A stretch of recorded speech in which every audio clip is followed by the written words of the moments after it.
Again, sound roll number 10, camera roll number 21, interview Von Ronk. What's that I hear?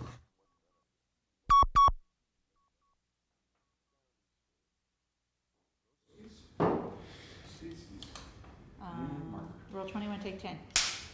Bitter end and Let me just get a focus here. Nice. Well, people were coming down to the village as always. They knew not for what, because it was cheap. And at first, the kind of music that they'd hear was what I term neo-ethnic. But a little later on, around 1962, a room opened up on Bleecker Street. It was called the Bitter End. And the Bitter End was booking acts from the Midwest. And so the more commercial folk music was available in the village from that time on, up to a certain extent. I mean, you could find it anywhere in the country. But as a village fixture, I mean, the New Christie minstrels that everybody used to call the New Crunchy Monsters, and there was the Chad Mitchell Trio would be down there. The New Prince Spaghetti Minstrels. I think I owe it to posterity to preserve this name. The New Prince Spaghetti Minstrels would be in there. All kinds of the more commercial acts. Also, I mean, they weren't just doing that. I mean, Woody Allen was working in there from time to time, and Judy Collins, it was her regular room. Bob Gibson was working in there. Indeed, Bob had something to do with the booking in the room, as I recall. one figure I don't want to leave out. Started back in '57, I believe. Izzy Young and his Folklore Center. What was the Folklore Center? Okay, down the block on McDougal Street, same block as the Gaslight, the one between Bleecker and Third. Was Izzy, was he 116? He was 116 or 120, I forget. And all those little shops to this day, the shops are all still there, although they have different tenants. Very small. Izzy opened a folklore center, I think, in 1959. And what it was a place where you could buy folk music records, books, and accessories. You could buy guitars and so on. People would leave guitars there to be sold on consign, or banjos, instruments of one sort or another. And accessories, strings, picks, capos, odds and ends that you might need. But what it was, more than anything else, was sort of a central clearinghouse. If you were in the, sort of in the network, and you came into New York and you needed to know how to get in touch with so-and-so, you needed to leave a message for this one or that one, you'd go into the Folklore Center and you'd ask Izzy, who would probably know where whoever it was that you were trying to get hold of was. And failing that, you'd leave a note on the bulletin board. And everybody had come by to check notes on the bulletin board. People who had no fixed address would have their mail sent to them, care of the Folklore Center. I don't think Izzy read it. And it was our clearinghouse. You described what one could buy at the Folklore Center, but did anyone ever actually purchase something at the Folklore Center? No.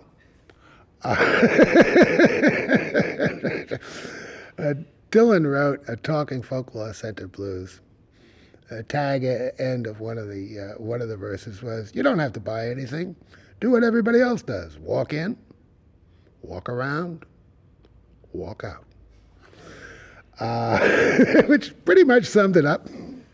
Was Izzy a tremendous entrepreneur and business person?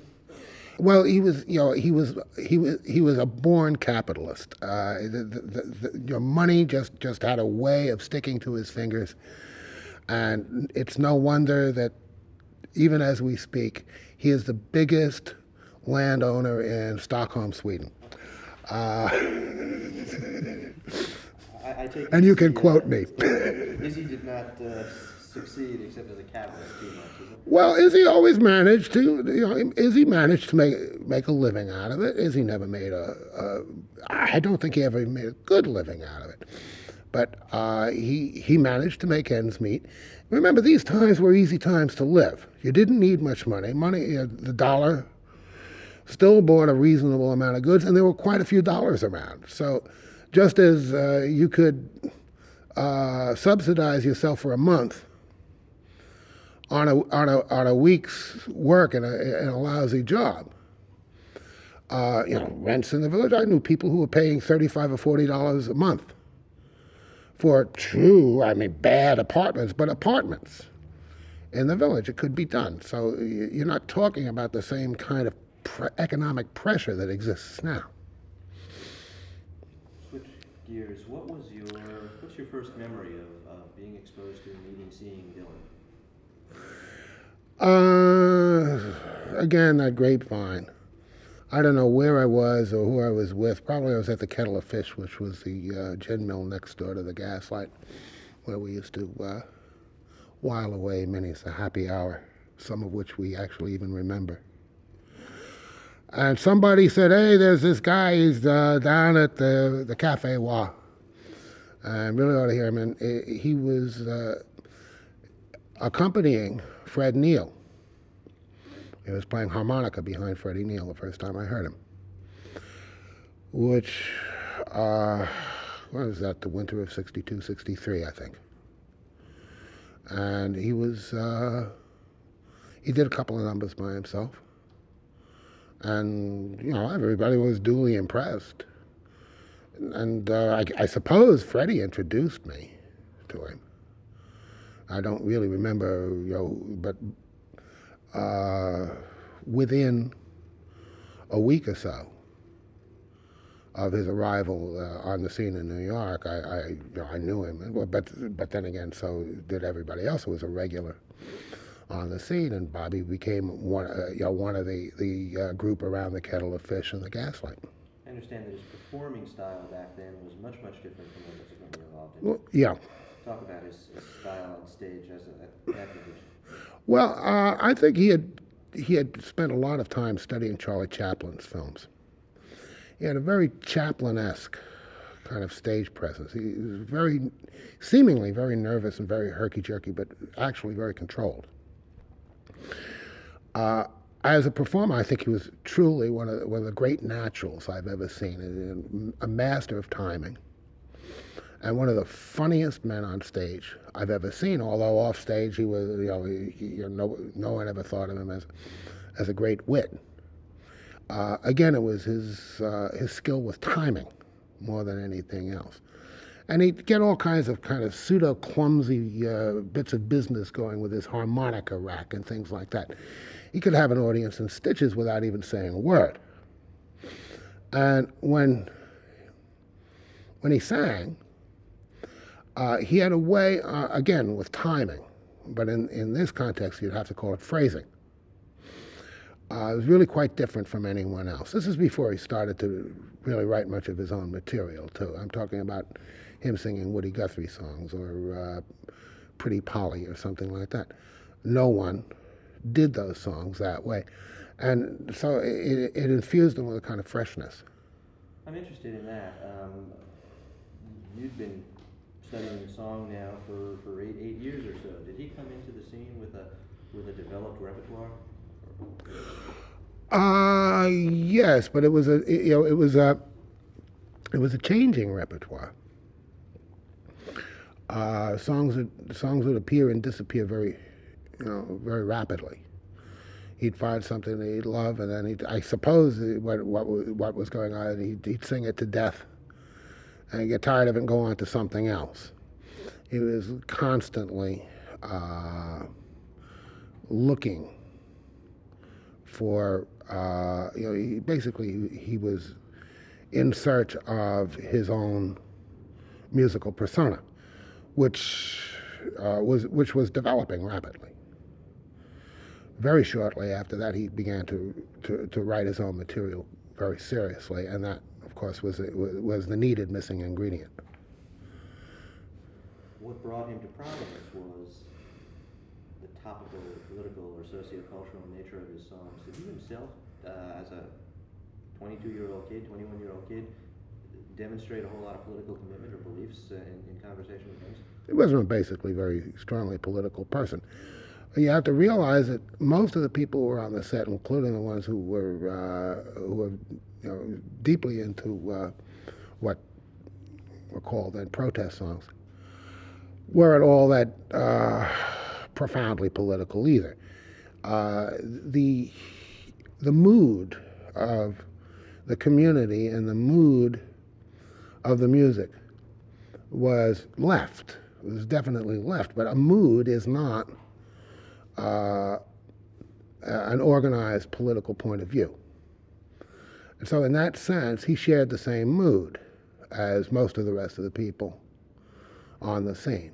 And being very sensitive to mood, I think he expressed it very well, probably better than anyone else. Beyond the mood, I understand. I'm going to ask you about your own political philosophy. That's the end of camera roll 21. Camera roll 22 is up with take 11.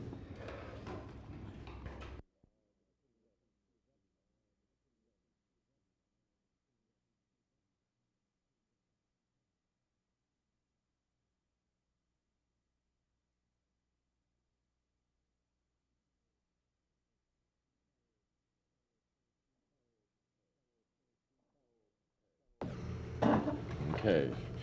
Camera roll 22, take 11 up, Von Ronk. 11 up or 10 up? You want? 11 up.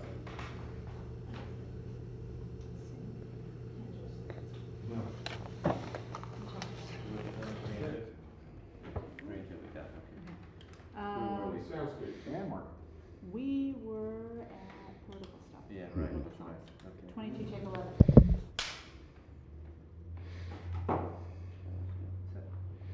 We were talking about your own political beliefs were somewhat more developed than what you were discussing in terms of some of your colleagues. Well, yeah, I'd been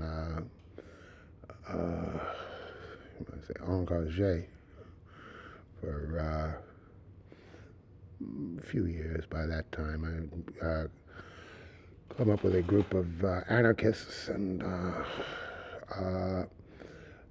gradually came over to a Trotskyist position, and I was interested in history and in political theory and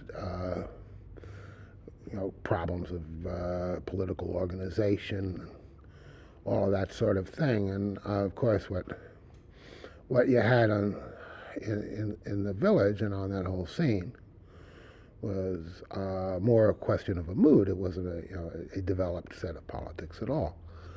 And so while I shared most of the political convictions insofar as they had political convictions, they were shared by me as well. That is to say, I was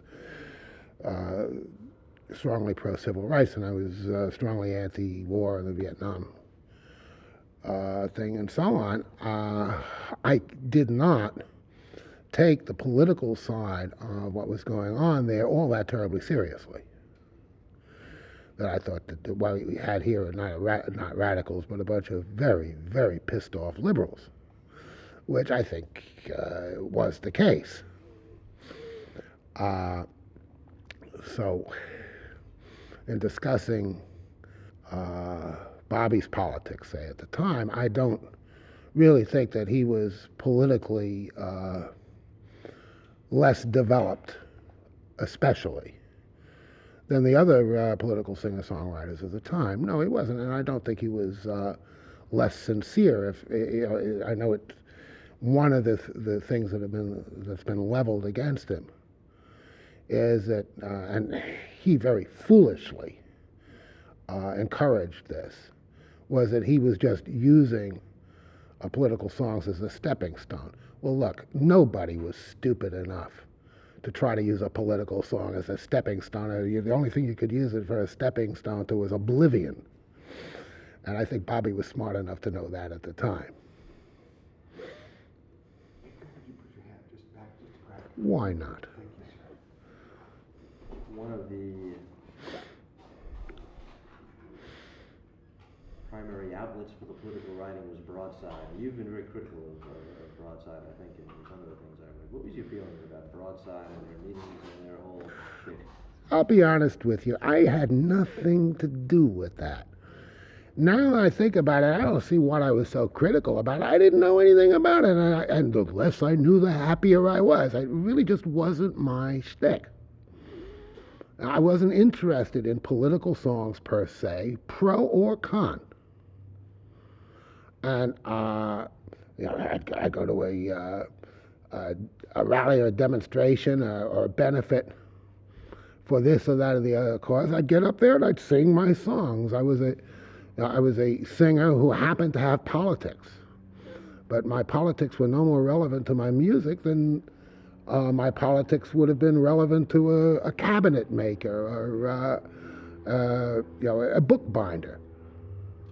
What am I going to do? Make a left-wing cabinet?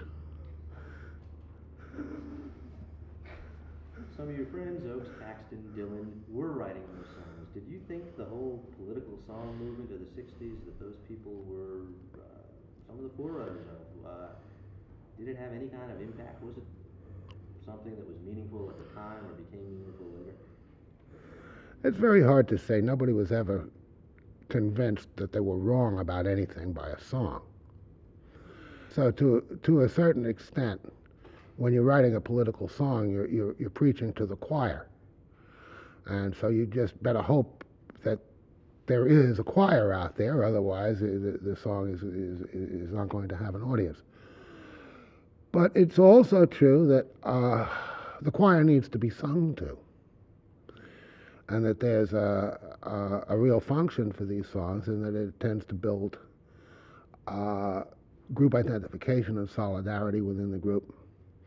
And when the civil rights workers would be singing that verse of "We Shall Overcome," when Bull Connor and the dogs and the clubs and the cattle prods were coming down on them, and they'd be standing there singing, "We are not afraid." You better believe they were afraid, but singing the song helped.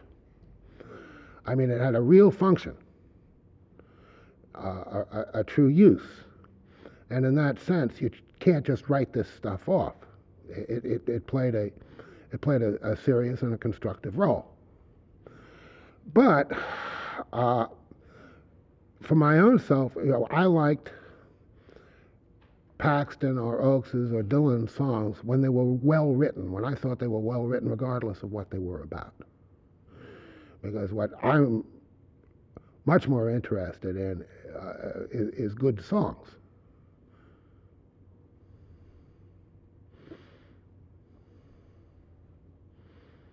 When did you start to feel that something big was developing, that you were on the crest of the folk music wave that was, can you remember realizing something's going on here and it's bigger than just the commons or the gaslight? Well, I probably had the idea, at least in the back of my head, earlier on than most of the people who were on that set, because I was aware of other musical renaissances in American history. I used to often compare it to the jazz scene in Chicago in the 20s, where you could go to this club and hear Jimmy Noon, go to that club and hear Benny Goodman, go to the other club and hear King Oliver, and go to the next club and so on and so on. And I was very aware of that kind of thing right from the incipient stages. Another thing is, one thing that we all shared as this matter of mood that I was talking about is the sense that we were the cutting edge of history, that we were all historicists. Well, some of us were Marxists and some of us were not Marxists, but we were all historicists. So even if we had been wrong, we would have believed that. A lot of the folk boom from the public eye had to do with this Midwestern scene we talked about, the Kingston Trio and the New Country Monsters.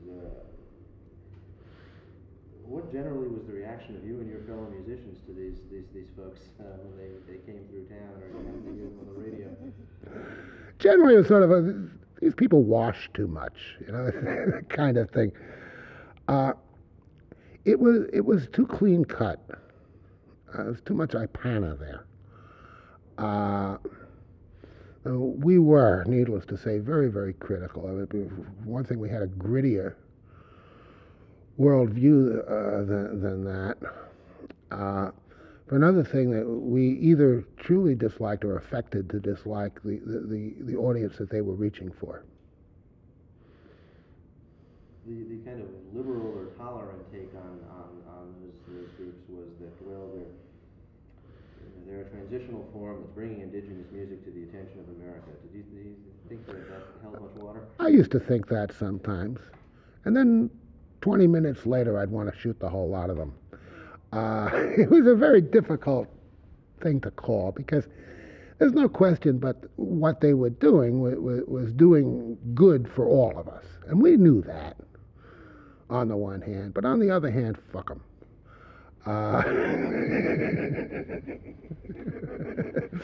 So we knew it. So we were very ambiguous about it. At one moment we'd be defending them, and the next minute we'd be attacking them. We didn't like the music. It was kind of bland and boring. And on that one question, on that aspect of it, I still tend to agree. But as to what the impact and what is the meaning of it all, well, we couldn't really decide ourselves, so don't ask me to tell you. One of those groups, and I dare say it's one of those groups, that hung on and gained some credibility was, I think, Peter, Paul, and Mary. Any feeling as to why they Well, lasted? for one thing is their choice of material. That they weren't simply reworking.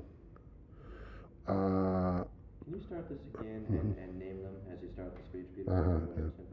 Yeah. With Peter, Paul, and Mary, it wasn't a question of reworking old traditional folk songs and that sort of thing, and doing Weaver's covers and that sort of thing. Peter, Paul, and Mary actually chose their material very carefully, and they were doing material that that was new material at the time, quite a bit of it, and they had very good arrangements as well. They were generally regarded as being slick, but they were interesting. And they weren't simply singing old chestnuts. To people who had heard the old chestnuts 1,000,001 times before, including from the original sources of these things. Okay, this is the end of sound roll number 10. End of sound roll 10. End of camera roll 22. What's that I hear? This is a continuing interview. Von Ronk.